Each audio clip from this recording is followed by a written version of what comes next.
Então é isso aí, galera. Seja muito bem-vindo. Hoje a gente vai falar um pouquinho aqui sobre computação em nuvem, né? E para ser de uma forma mais rápida, assim, até mesmo para que vocês consigam entender de forma mais orgânica, eu coloquei em forma de perguntas aqui esse slide. Então não tem explicação aqui no slide. A gente está indo direto para as perguntas. A gente já se enquadra ali também em como que elas serão pedidas, né, na hora do seu exame. Vamos lá. Então, uma pequena introdução aqui, né? A computação em nuvem oferece diversos modelos de serviços para atender às necessidades de diferentes usuários e empresas. Existem três tipos principais de computação em nuvem, cada um com características específicas. Vamos explorar tipos através dessas 5 perguntas-chave. Tá? Então, o que a gente pode extrair aqui da introdução? O que é, se ela pedir na descrição ali, o que é um modelo, entendeu? De serviço. A gente está falando de computação em nuvem, né? Quais são, quantos tipos existem? A gente vai tratar aqui de 3 modelos: a infraestrutura as a service, né? Como serviço. Tu estuda inglês em português, aí fica complicado de falar os nomes. PaaS, né? Que é plataforma como serviço, e SaaS, que é software como serviço. Vamos ver cada um deles aqui. Então, o que é computação em nuvem? A computação em nuvem é um modelo de entrega de serviço de computação pela internet. Permite acesso sob demanda a recursos como armazenamento, processamento e rede, sem necessidade de gerenciar uma infraestrutura física. O que a gente pode ver aqui? Ele não está perguntando aqui, esse tipo de pergunta pode cair na sua prova também, de forma mais abrangente. O que é computação? Né? Então você vai entregar, ela vai puxar uma sardinha para outros assuntos que a gente não está vendo aqui agora. É o modelo de entrega de serviço pela internet, é o que você paga conforme o uso. Tá certo, tá corretíssimo, porque o modelo de computação ele surge com esse diferencial. Qual é o grande diferencial da nuvem, né? É isso, é você pagar conforme o uso. Então, ele vai explorar isso daí, mas puxando a sardinha para uns outros assuntos ali. Vamos lá. Perguntas 2. Quais são os tipos de computação em nuvem? Né? Então, quais são os tipos?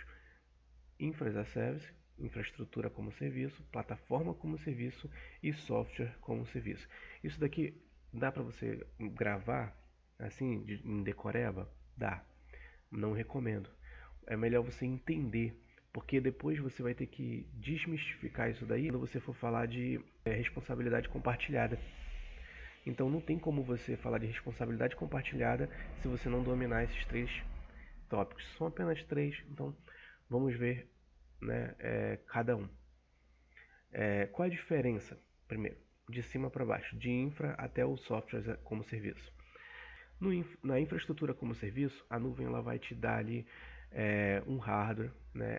Ela te oferece, né, na nuvem, com servidor, rede, armazenamento, e você vai gerenciar todo o resto. Você vai gerenciar o sistema operacional que você tem, você vai gerenciar suas atualizações, você vai fazer todo o gerenciamento. Segurança apenas é compartilhada, porque a física vem da nuvem. Você vai ter que fazer a sua segurança virtual, tá? Configurações todos os você pensa que você tem um amigo que tem 2 computadores e um ele deixou ligado lá para você, tirou até o monitor, ele não vê nada do que está acontecendo ali e você acessa remotamente aquele computador na casa dele. É isso que é Infra as a Service, tá? Agora, se a gente estiver falando de plataforma como serviço, né, oferece uma plataforma de desenvolvimento em ambiente de execução para aplicativos. O que é isso? A responsabilidade ela é um pouco menor, porque as atualizações, os patches, o sistema operacional, isso tudo vai ficar na mão da nuvem. Tá? Então você tem ali acesso a um ambiente gerenciado já. A nuvem vai fazer isso para você. Né? Então você só vai se preocupar com o seu aplicativo que você quer desenvolver, com já vem instalado os programas que você pediu ali, né, nessa plataforma como serviço. Então você se preocupa apenas com a parte que lhe cabe realmente, de criação. Tá? E Por último, a gente tem onde cada vez menos você tem responsabilidade, cada vez que você avança, né, para o próximo, você tem menos responsabilidade. Aí a gente vai chegar no software como serviço, né? Ele disponibiliza aplicativos completos para a internet, acessíveis via navegador. O usuário pode utilizar um software sem se preocupar com a instalação e manutenção dessas atualizações. O que, que é importante? O que, que vai ter a preocupação do usuário aqui? Apenas com o acesso e os dados que você vai colocar ali dentro, tá? Basicamente ali, por exemplo, vou ficar apenas com um exemplo aqui, mas vamos dizer que você teve acesso ao Word. Então, o Word ele é um software, né, como serviço, você pagou por ele, a Microsoft te disponibilizou e você só controla quem tem acesso, né, e os dados que você coloca ali dentro. Pergunta 3. Como eles se diferenciam? Né? IaaS oferece o controle máximo sobre a infraestrutura, mas exigem mais gerenciamento, é aquilo que eu acabei de falar com vocês aqui. Então, você vai fazer todo o controle ali de atualizações, né? Você vai controlar o seu sistema operacional, você pode trocar o seu sistema operacional. Tudo isso você pode fazer na infraestrutura as a service. Pensa que é aquele computador na casa do seu amigo que você acessa remotamente e você usa da forma que você quer. Claro, pagando toda vez que você acessa. O PaaS, né, significa o desenvolvimento, permitindo que os desenvolvedores foquem no código, ou seja, aquela infraestrutura, toda a infraestrutura subjacente, grava isso, né, porque são os termos utilizados na hora da prova.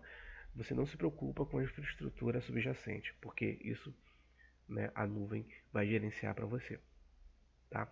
E por último, nós temos o SaaS, né? É ideal para usuários finais, fornecendo acesso direto aos aplicativos, né? Isso daí é basicamente, você vai lá na Play Store, baixa o seu aplicativo, paga por ele ou não, né? Às vezes, muitos deles têm a versão gratuita e você utiliza. Você só tem acesso ali, no caso, às informações que você colocou dentro do aplicativo, né, para utilização, e você também, o acesso é você que dá ou não, certo?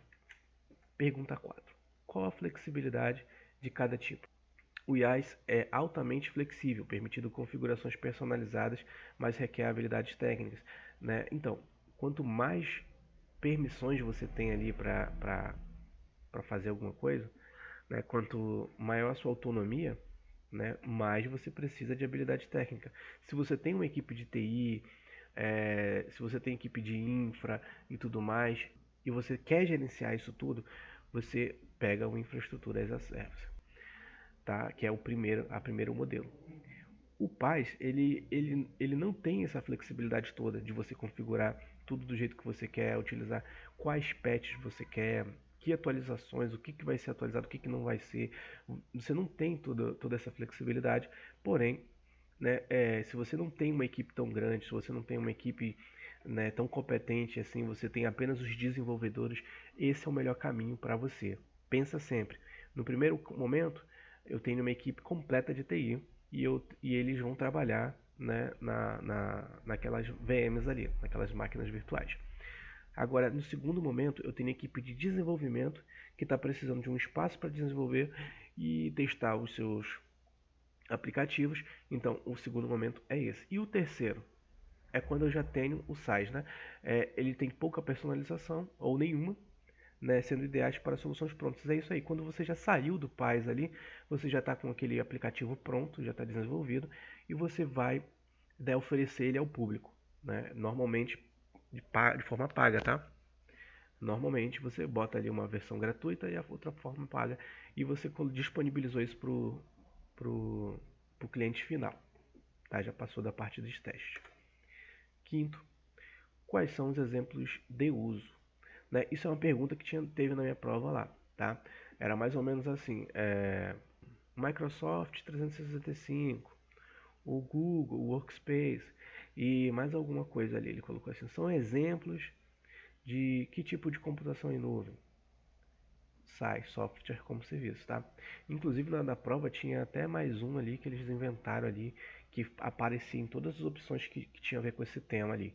Eu nem estou lembrado agora qual era a outra sigla. Então, atenção realmente aí. Às vezes né? Um pouquinho de falta de atenção, você acaba perdendo aí uma questão importante. Então vamos lá. Infra as a Service, configuração de servidores virtuais para hospedagem de sites ou aplicativos personalizados, ou realmente para uso, né? Vamos dizer que você tem que renderizar algumas imagens que você obteve via satélite. Isso é um processo pesado, você precisa de uma máquina robusta para fazer isso, e você já armazenou essas imagens na nuvem. Você vai lá e pede uma máquina virtual com muitos recursos, né? Com recursos eu quero dizer que entenda-se como memória e processador, e você vai e coloca lá para rodar. Você, para usar uma máquina dessa, com as configurações que você criou ali, de, por exemplo, 60 GB de RAM ou 120, com processador, né, de última geração, para você ter acesso a uma máquina dessa, você teria que comprar. Na nuvem você vai ali, você usou durante 5 horas para renderizar as imagens que você queria, e você vai pagar somente por essas 5 horas aquela máquina ali depois que você usou. Inclusive você pode excluir, né? Vai lá, exclui, pronto, nem existe mais, certo? Então isso é o que a infra pode te oferecer, tá? Você pegou a máquina, instalou os aplicativos, os programas que você queria e utilizou, né, da forma que você quis. Paz. Desenvolvimento de aplicativos usando serviços gerenciados de banco de dados e balanceamento de carga, né? O que ele vai fazer isso daí? Quando você já está... O balanceamento de carga ali, existe, né, o balanceador em todas as plataformas de nuvem, tá? Isso daí eu vou colocar em outro vídeo para explicar direitinho o que é, mas aqui, a grosso modo, quando você está desenvolvendo ali, você vai fazer testes, né? Inclusive, esses testes você tem os acessos ali que você vai liberar e tudo mais. E esse balanceamento de carga ele vai dividir, né? O usuário, ele vamos dizer que você está fazendo um site. O usuário ele vai digitar lá google.com. Mas tem como, por exemplo, todo mundo acessar a mesma máquina lá? Não, claro que não. Então vai haver um balanceamento de carga ali. O balanceamento de carga vai direcionar para outras máquinas ali que estão colocando aquele serviço, por exemplo, tá? Então o PaaS ele vai ser usado, grava isso, desenvolvimento. Falou de desenvolvimento, falou sobre geração de aplicativos, você está falando de PaaS. Falou sobre configuração de servidores, onde você tem maior autonomia, você está falando de IaaS, tá? E por último, quando você está falando de um produto já pronto, né, aquele produto que você pensa é vendido, pensa que você não tem como mudar ele, você não tem é, autonomia muitas vezes para fazer quase nada ali além do que o aplicativo permite. Você está falando de um SaaS, tá? Um software como serviço. Plataforma, por exemplo, como Google Workspace, ou Microsoft 360 e inúmeros outros aí aplicativos que vocês podem imaginar. Tá, gente? Então é isso. Espero que tenha trazido um pouco de luz aí sobre os tipos, né, de computação em nuvem, né, os 3 modelos, que a gente consiga aí, nessa breve explanação aqui do conteúdo, diferenciar um pouco cada um deles, né, para que a gente ganhe, né, questões ali na hora da prova. Então, até a próxima. Agora você passa. É isso aí.